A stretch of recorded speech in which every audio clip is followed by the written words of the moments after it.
българите имаме една особена нотка в своя характер, която с годините не е изчезнала от нас, а се е затвърдила, която минава през всички катаклизми на времето, но си остава същата, която носим със себе си, предаваме я занапред и я увековечаваме. Някои смятат тази нотка за недостатък в българския менталитет, други за добродетел на българите. Но добри или лоши, това са нашите български черти, които ни вкарват и в комични, и в трудни моменти, и в дразги, но и в разбирателство между нас. Така в следващите минути ще се пренесем към едно от минало време, което разкрива възгледите, идеалите и взаимоотношенията на българите. Тези качества са в основата на българското и до днес не са се променили, а само са се осъвременили. Ще наблюдаваме няколко епизода от частта Общество, от творбата на Иван Вазов «Чичовци». Епитропите в селото са избрани, но покрай тази новост възникват безброй разговори и мнения между нашите герои.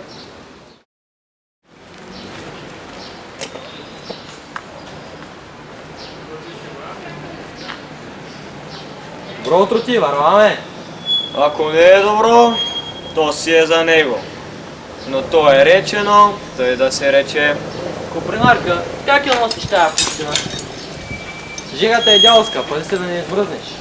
Горещото гори, студеното студи, а парен каша духа.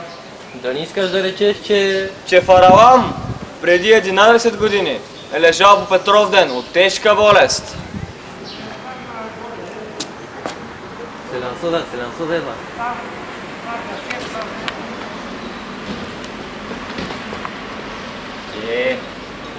Анатема! Анатема, който плюска днес шарам! Пу!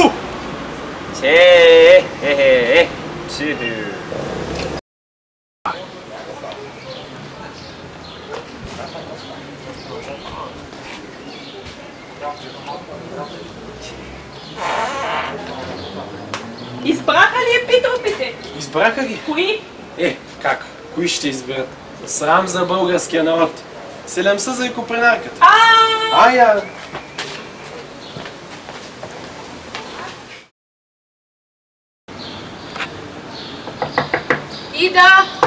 Ида да изкърти вратята!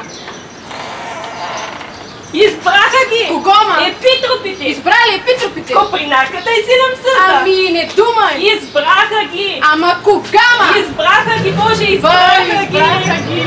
Копринарката, избраха ги!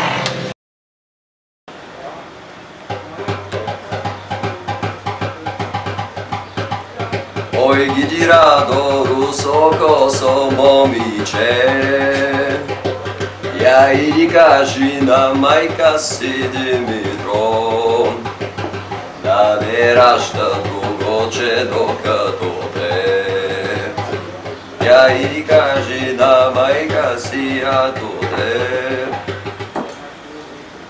Как е повторията, хаджи? Неучена жена, яко древо, неотделно е, Мичо. Грях ти на сърцето, хаджи. Качи ли ти си първи младоженец? Баба Йова не е глупава жена. Я свари по едно кафе, докато научим за епитроп. Ей сега.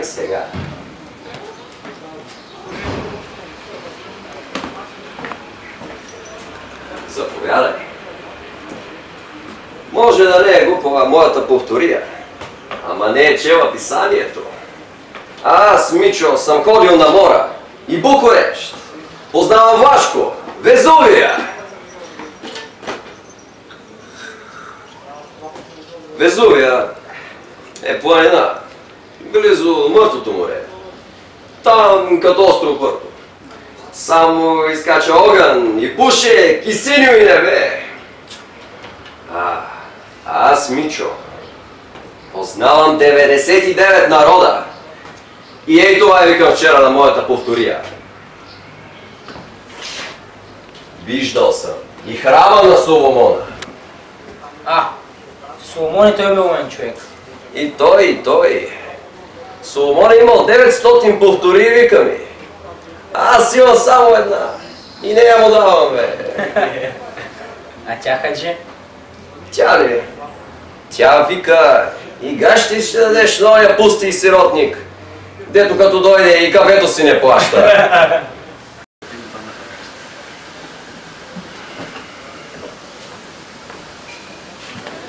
Днес имаме ясно време. Много ясно, фратьо. Тъй като гледам, идат облаци от Балкана. Хем са дъждовни. Ага, дъждовни облаци идат, хаджи. Ей, ще завали и ще побърка на Хармания. Ще завали. Без друго ще завали хем и едър. Господ знае. Има вятър от запад. Може да задуха и ще разнесе дъжда. Ами и аз тъй викам, ще го разнесе, баймичо. Ба, дъжда няма да има. Не, нито капка, баймичо.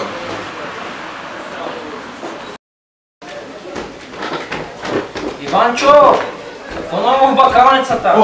Одеве докарах маслини от важна степен, баймичо, на твърде способна цена. Ама оставете маслините. Вие чухте ли, бе? Епитропите вече избрани. И между тях са кой? Селямсъзът, бе. И кой? Тарлиомът.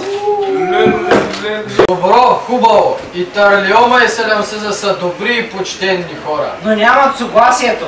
А като нямат съгласието, всичко пропада. Да, целият свет знае, че не могат да се гледат поради разпрата заради капчука. Аз казвам, че ако се съгласят, ще се съгласят. Защо? Как защо? Вземи за пример двама души, лечи ги настоятели, лечи ги търговци и прочия, работят една работа, знаеш, то се знае, че трябва да се съгласят. Как ще се съгласят, естествено? Ти, хаджи, тури твоята катинка и инглизът да се преговарят, макар че се хранят на една трапеза и препознават един и същия господар. Котката скучи ръб. То е право! Ей го на вчера инглизът щеше да удави катинката. Тарлиомът до второто пришествие няма да се сдобри с Селямсъза. Тъй Селямсъзът, стокър е, проклет в червата, издигнал към Тарлиомове ограда от чиндри намазани с катран, за да ядосва булката. Настоятели, магарята и тия, и другите, що ги изберат? И булките им не падат по-долу от тях. Магарици. То се знае, като няма съгласие, всичко пропада. Хаджи, не дей дума съгласие. Не се гледат хората, милуват ли се или се мразят. А дали са кадърни? Стига ли им пипката? Нали Селямсъза го изпратиха заради неговата старост и опитност? Нали едно време не го пратиха в Цариград да се съди стоянчане? А Тарлиомът е човек разбран. Ходиш все на старата църква. Та ще набикаля школото и даскалите. А другите епитропи, зарежи ги. Не се свъртат ни 2 месеца в село. Тук съгласие не се пита. Ганчо Зайка и Фашко с обидренката чашката си наделят. На едно сцена припех си, но не мога да разделя на 2 магарици с едно. Куфалниците им си. Дето има съгласие, там и куршум по вода плува. Дето няма съгласие, там и гратулата потъва. Тъй! Нито куфалницата. Хората знаят какво правят и какво избират. Съгласие, ама трябва да питаме какво има в питката. И аз дадох гласа си за тях. И пак ще го дам, защото са достойни хора. Достойни хора, ли? Ма те не могат името си да напишат, бе.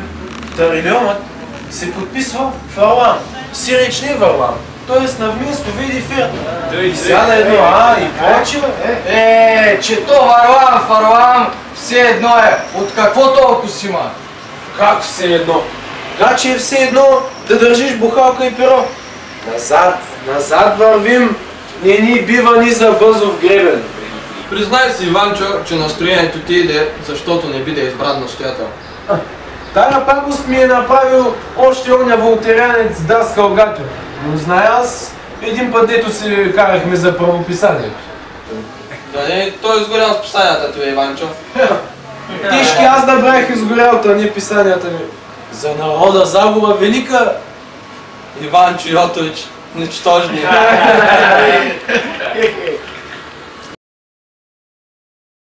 Винова!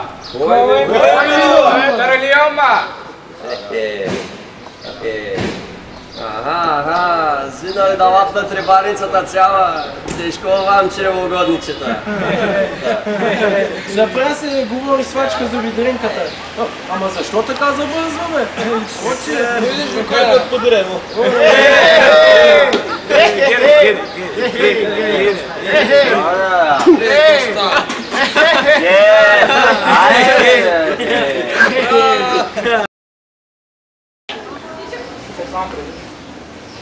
Добра ти вечер, Варламе! Ако не е добра, то си е за нея, но то е речено, да е да се рече. Що искаш да речеш? Дал Бог добро, хаджи, Фаравам знае какво прави. А как си със здравето? Най-добре, благодарим.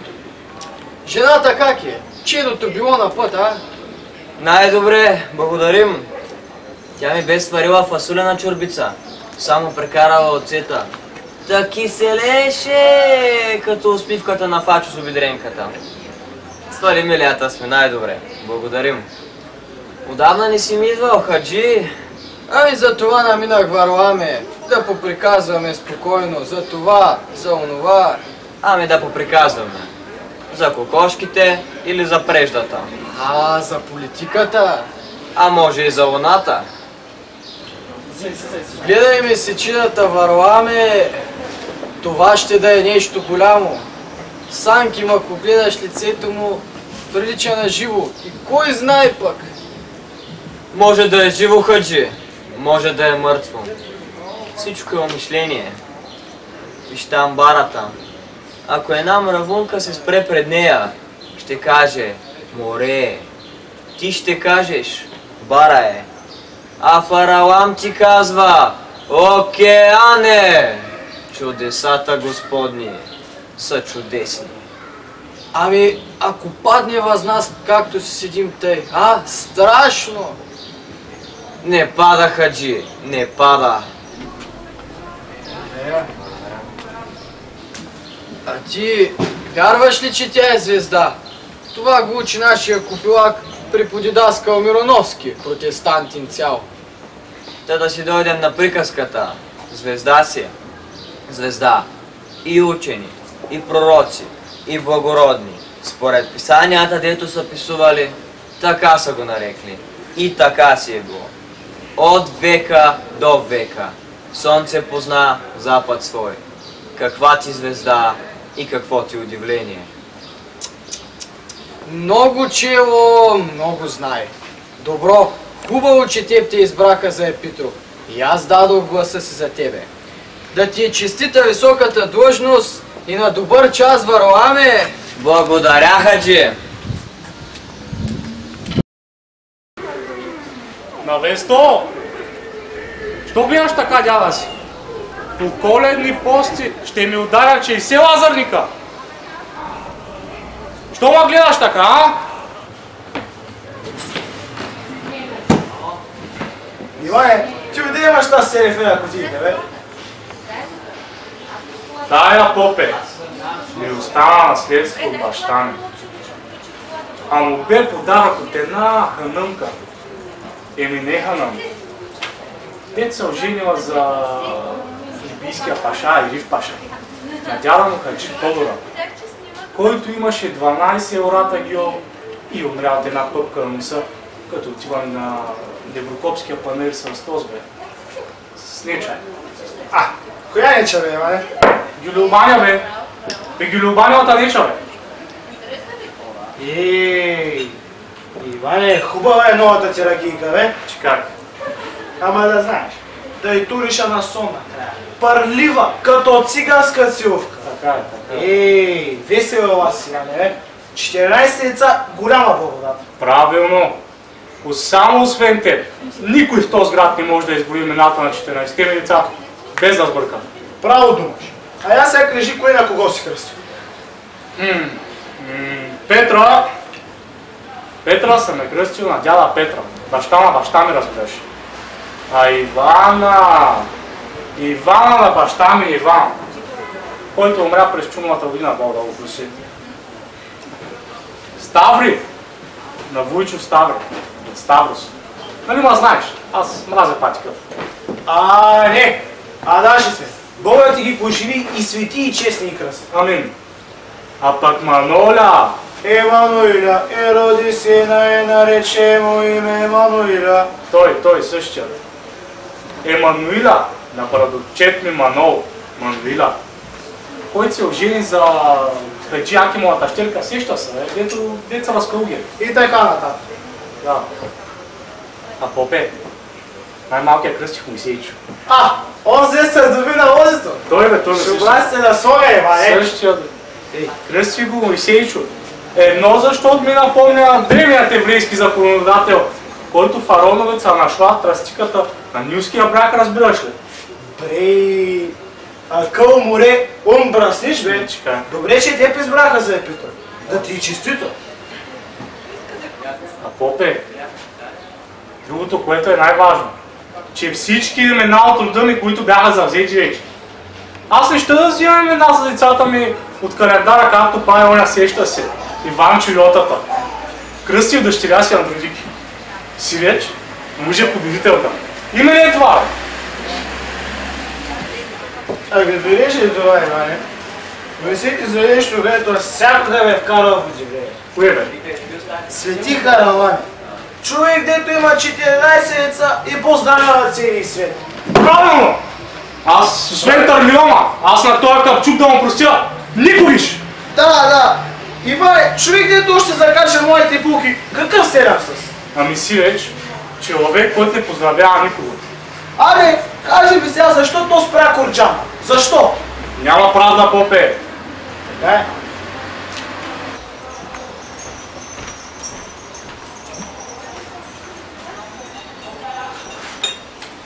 Благодаря. Взема го.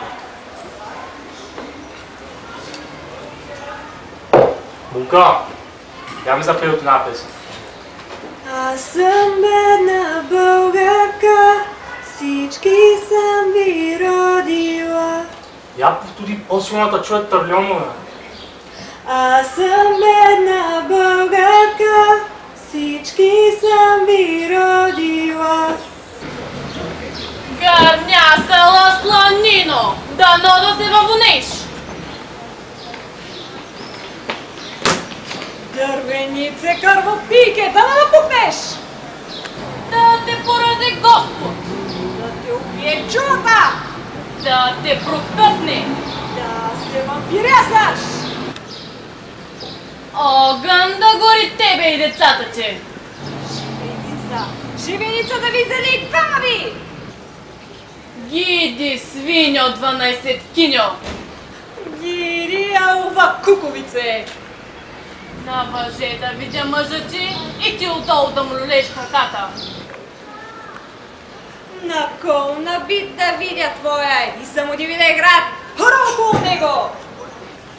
Дано ръцете, дето ми вапцаха котката, да изсъхнат и да почернеят, като твоята черна душа, жълта циганко. Гръбнакът! Ще на братнята ми, се задърнеше в перлата и на двама ви и да ви задай поразея такава! Браво, Лука! България от край време раждала такива чада. То е благодат Божия.